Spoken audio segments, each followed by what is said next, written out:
Hey guys, and today I'm going to be doing a lesson on buoyancy. I'm Lane McHenry and this is my new channel.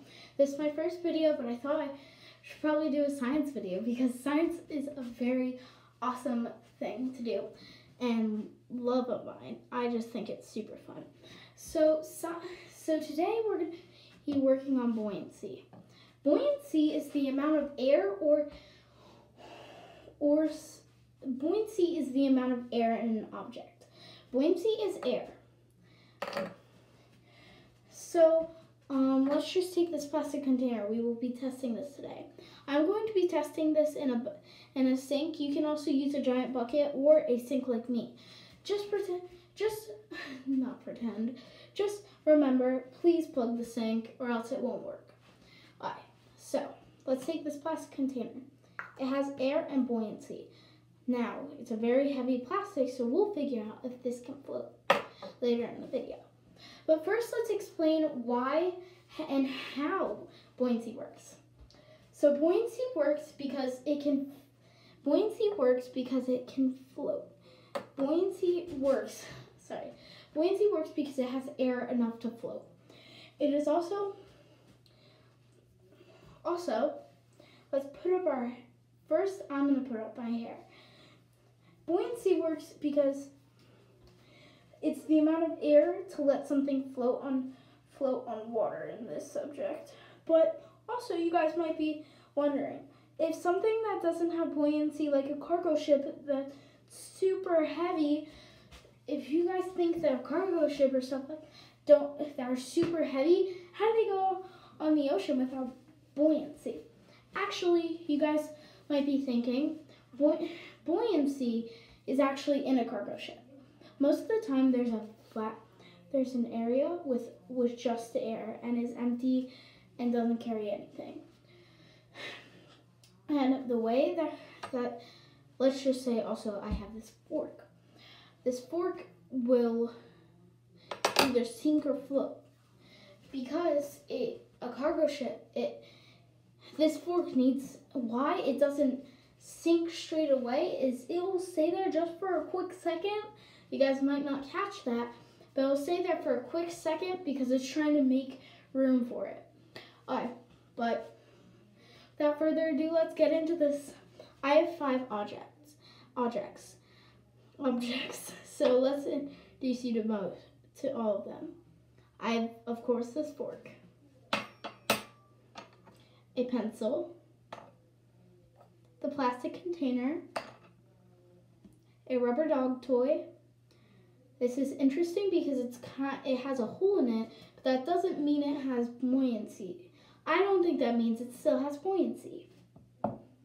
And you guys might be thinking something crazy like electronic devices or food. Well, I got you guys. It's not some electronic, but it is some food.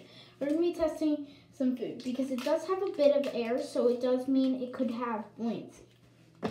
Let's get into it. First, I think we should go with the fork. I'll show you guys to prove. Alright, so watch. I'm gonna put it. Let me move you guys. 1 second. Alright, right here. I'm gonna put the fork in the water. As you guys could hear, it went down into the water. Now let me show you guys. This is the fork. It went into the water, and as you can see, it sunk. Now let me flip it. It's a bit hard for me to do everything. Now that we understand that the fork isn't going to float, we can do our next thing. Our next one I think we should try is a pencil. Are you guys ready? 3, 2, 1. The pencil can float. Let me show you guys. Now you guys may be wondering why this pencil can float. Well, a pencil does have buoyancy. And of course, in wood, you guys know pencils are made out of wood.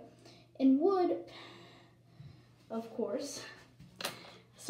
in wood there's oxygen. That's how we breathe. Remember, you guys? That's how we breathe. So it can float because the wood absorbs oxygen. I think that's a cool one. Alright. Next, I think we... That's funny. So I was going to pick up the dog toy and I picked it up and dropped it on accident. It slipped out of my hands into the sink. But now that we understand, it doesn't float. Because it is rubber, it doesn't have enough buoyancy. Even if it did have buoyancy, it doesn't have enough to keep it open.